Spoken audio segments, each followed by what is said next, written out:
Okay, I think I'm live. If I'm not, you guys tell me. Well, this is actually Friday's newsletter. I'm doing a recording on Saturday. Got a little bit behind yesterday. So today we're going to talk about, are you symmetrical? Not physically. Anyway, not physically. Are you symmetrical in how you think and how you act and the things that you do? So basically what I'm going to talk about is how to be creatively different without being obnoxious. Okay. All right. Hold on. I got to get a cup of coffee. I mean, a drink of coffee. So here we go. Each of us is unique. We're all different. We have different ways of dressing, different ways of thinking. We grew up differently, different parts of the world, different idioms that we use. We're unique. We're unique. However, in most people, and this is not bad, in most people, there's a desire to fit in with the people, groups, organizations that they are associated with. So, I'm not anti-pigeonholing. Let people be who they are. But in my newsletter today, I cover some issues that seems to be prevalent in our society, even more so now than it used to be. Um, in society today, there is a polarization that if you don't think like I think, you're wrong. Doesn't matter which side. Doesn't matter what religion. It doesn't matter what government. It doesn't matter what state. It doesn't matter what football team. The thinking that has,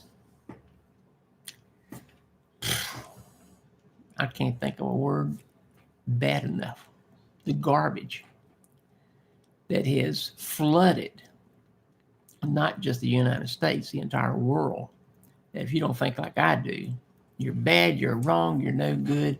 Some religions, they'll kill you if you don't think like they do. Some governments will kill you if you don't comply with what they want. Some religious organizations will kick you out if you don't fit. Some political organizations will do the same thing. Some neighborhoods, some associations will ostracize you if you don't fit the mold. So let me tell you a little bit about yesterday. We live on a golf course. I don't play golf, but we live on a golf course, and the views just elevate you to new heights. It's a beautiful view.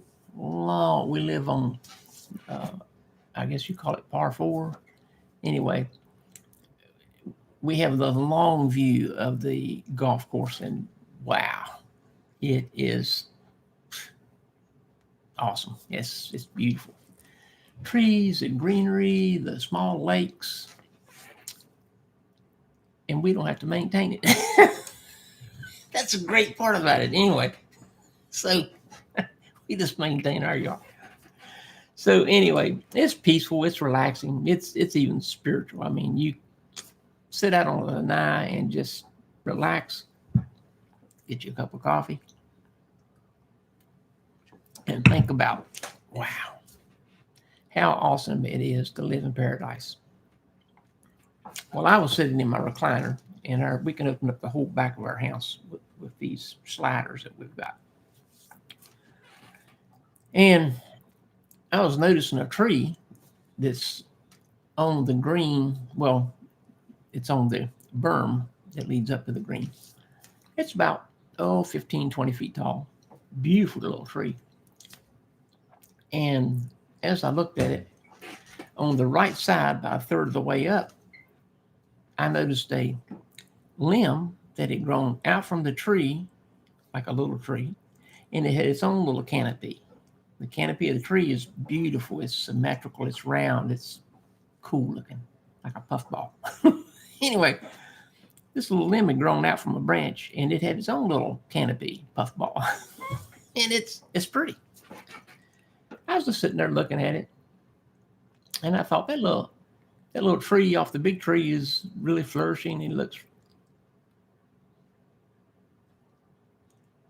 like it's healthy and well. And so, what do you think my first thought was?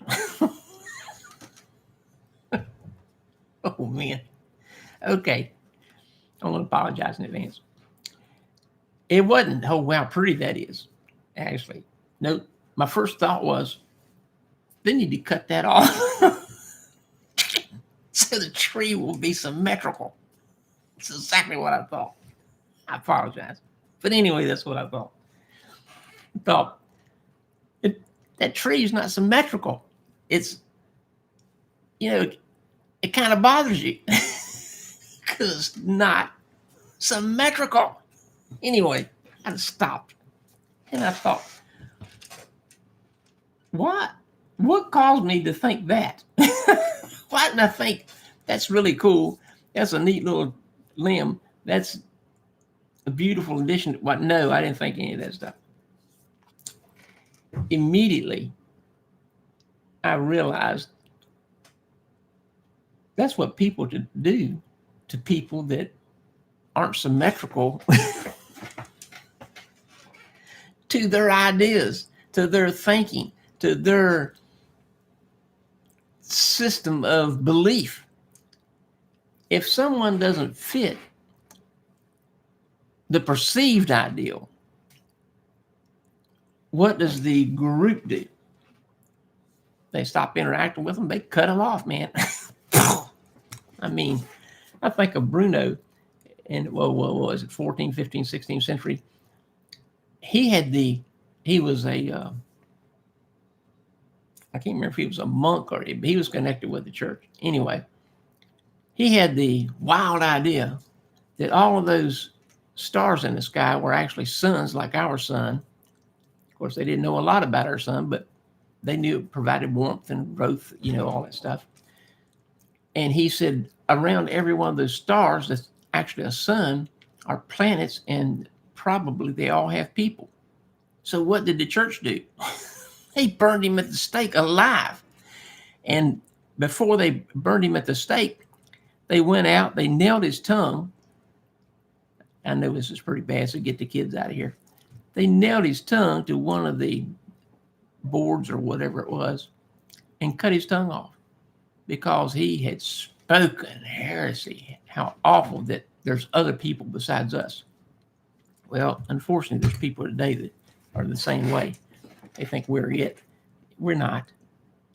There are trillions of beings in the universe, not just our galaxy, the universe. There's hundreds of billions of galaxies with billions and billions of stars with trillions and trillions of planets. Duh. Oh, man, don't get me started on that. Let me get back to my subject. So, when an individual comes up with an idea or it doesn't fit with the group, they ignore him. They ostracize him or her. I use him most of the time because I'm a guy. If they engage in an activity that's out of the circle, think years ago, before there were extreme sports, when the first people started doing extreme sports. Oh, no. Oh, that's so awful. Oh. Extreme sports is part of our culture now. Somebody had to do it first. Okay, what I will say now is not intended toward dress codes for companies At work, you need dress codes at work. There's no doubt about that. Companies are far too lax in how they let their employees go around now. But in my time, my years working in business, there were dress codes, and you should comply with the dress codes. You should present your company in the best light possible. Well, this is about when you're not at work, when you're just doing whatever you're doing. If someone doesn't dress in a fashion that fits the group, neighborhood, organization, people that with whom they associate, sometimes, probably a lot of times, the group will snub their noses. They'll give this aberrant individual the cold shoulder. Sometimes y'all have to remind me, I'll tell you where that term came from. It's very interesting. Anyway, why? Because they don't fit. They're symmetrical. They don't look like everybody else. Well, maybe you don't want to look like everybody else. Why should you look like everybody else unless it's at work? I would hate to see a baseball team come out with uniforms that didn't match. That's ridiculous. I would hate to go into a law firm where I don't like casual Fridays. It's the stupidest thing I ever came up with. Casual Fridays just simply means this is casual Friday. I'm going to do as little work as possible or no work if I can get away with it because I'm dressed like that. So that's what I think of casual Fridays. Anyway, I'd hate to go into a law firm where the guys weren't in suit and ties and the women weren't dressed in sophisticated looking business outfits. I sure wouldn't want them representing me. Gotta tell you. Anyway, let me move on. So what I'm telling you is that because I'll call them characters because basically I am one of those characters. Because these characters don't fit with the norm for their area, their associations, they aren't symmetrical.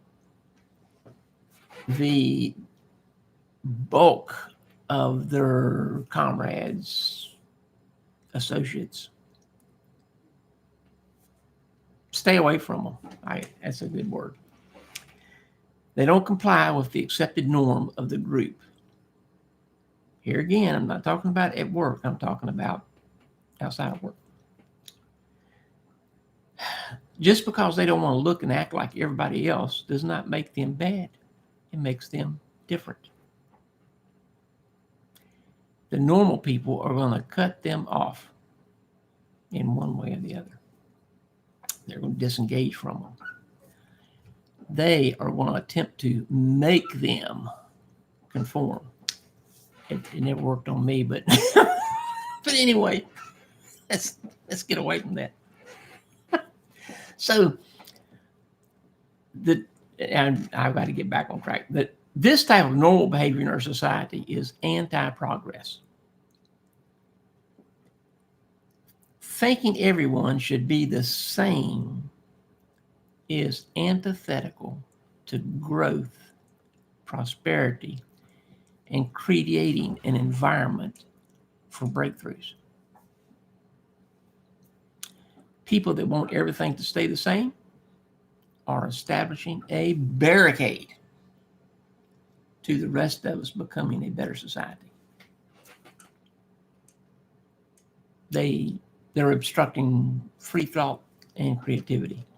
Our progress as humans has depended on the let me phrase it this way, has depended upon the unsymmetrical thoughts and ideas of these non-conforming individuals. Think about Nikola Tesla. We need to encourage creativity and not be so quick to judge ideas before evaluating them. A long time ago, when I was 17, I had a teacher at school, and he told us a story about before he was teaching, he went to work for a company. And the company owner took all the applicants out to dinner. Hey, free dinner, man. That's great. One second. So they went out to dinner, and I forget how many it was, 6 or 8 guys. And the company president told him, order whatever you want. It's on me, and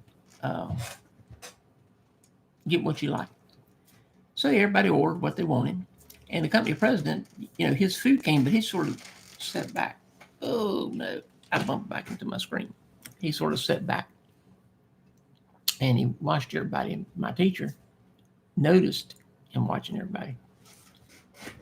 So after the dinner, and everybody, talked and chit-chatted and left, he hung around. And he said, sir,